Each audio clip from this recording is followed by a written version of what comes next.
Sometimes things just don't go as planned, and it's good to have options. Hi everyone, welcome to Adventures with Heckenback. In this video, we'll talk about 5 things you can do while you're in Hoosier National Forest. In case you're not familiar with Hoosier National Forest, it's in southern Indiana. And like many national forests, it's not a solid block of land, but individual parcels scattered across southern Indiana. You can see the green on the map here is all Hoosier National Forest land. Most of the land that now makes up Hoosier was privately held up until the time of the Great Depression when people started to leave. At that point, the state stepped in and started purchasing land to create the forest. The first purchase was made in 1935, and as of today, Hoosier National Forest includes 204,000 acres, which is actually small by comparison to many national forests. This weekend, we were in this northernmost part of Hoosier National Forest. Of course, there are way more than 5 things to do. We're not going to talk about hunting, fishing, or boating since those are things that we really don't have any experience with. We're not opposed to any of those things. They're just not something that we've ever participated in. 2 other popular activities are horseback riding and biking. I'm not including them in my list of 5 either, but I did want to mention them briefly. There are many Forest Service horse campgrounds scattered throughout the National Forest, and horses are allowed on almost all of the trails in the forest. Just in the little area we were staying in, you can see 4 horse camps here marked in red. Bikes are also allowed on the roads and trails within the forest. There was a bike event taking place this weekend. This is the weekend after Thanksgiving, so end of November, and there's a lot happening here. Okay, so let's get into our list. We'll go over 5 things you can do, some of which are expected, but others you might be surprised by. And then at the end, we'll share with you one thing you cannot do in Hoosier National Forest. So number 1, no surprise I'm sure, is hiking. Both backpacking and day hiking are popular in Hoosier National Forest. Trails range anywhere from less than a mile to close to 50 miles. So it's pretty easy to find something to suit your preferences. If you are backpacking, keep in mind that most of the trails in Hoosier are multi-use. So they're open to bikes and horses as well. There are 3 trails, however, that are hiking only. The 2 Lakes Loop, the Hickory Ridge East, there is an east and west, so only east is hiking only. And the Pate Hollow Trail as well is hiking only. You can also hike cross country in Hoosier.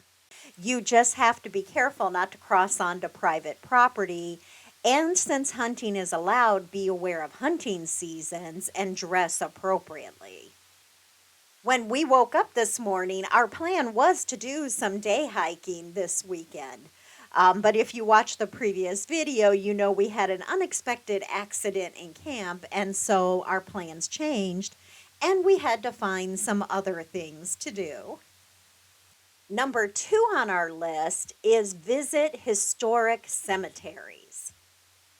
Some of you may find that a little bit creepy, but I love to visit old cemeteries to look at the dates, the names, the style of headstones. I just find it interesting to kind of think about the history. Let us know in the comments if you think that's creepy or if you find it interesting too. There are an abundance of historic cemeteries within Hoosier National Forest. Some of them can be accessed by car, but others do have to be hiked into. The trail we were planning to hike today was out to Hickory Ridge Cemetery. Of course, I'm sure it goes without saying if you do visit the cemeteries, be respectful. take only pictures, and leave only footprints. The trail to the Terrell Ridge Cemetery starts at the Hickory Ridge Lookout Tower. Climbing the lookout tower is number 3 on our list. The Hickory Ridge Tower is the last remaining fired tower still standing in the Hoosier National Forest. It was built in 1936 by the Civilian Conservation Corps to protect what was then a fledgling forest, which is hard to imagine when you look around today. Much of this land had been cleared for farming, though, and was just being returned back to forest. The tower is 110 feet tall and there are 133 steps. Ready to climb, babe? No. We've come across fire towers like this other places, and usually they're not open for the public to climb. It did have a notice that it's under surveillance due to vandalism. So it may not be open much longer if that continues. I don't know why some people just have to ruin it for everybody else.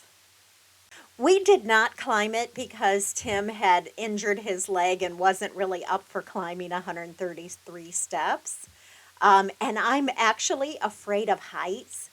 But you guys, I kind of regret that I didn't push myself to climb it, at least as far as I was comfortable, to see what the view looked like.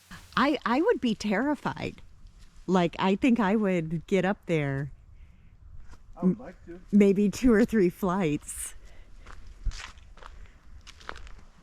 and be scared to death. I feel like that was a missed opportunity, and if we are back in this area again, I will challenge myself to climb at least part way up.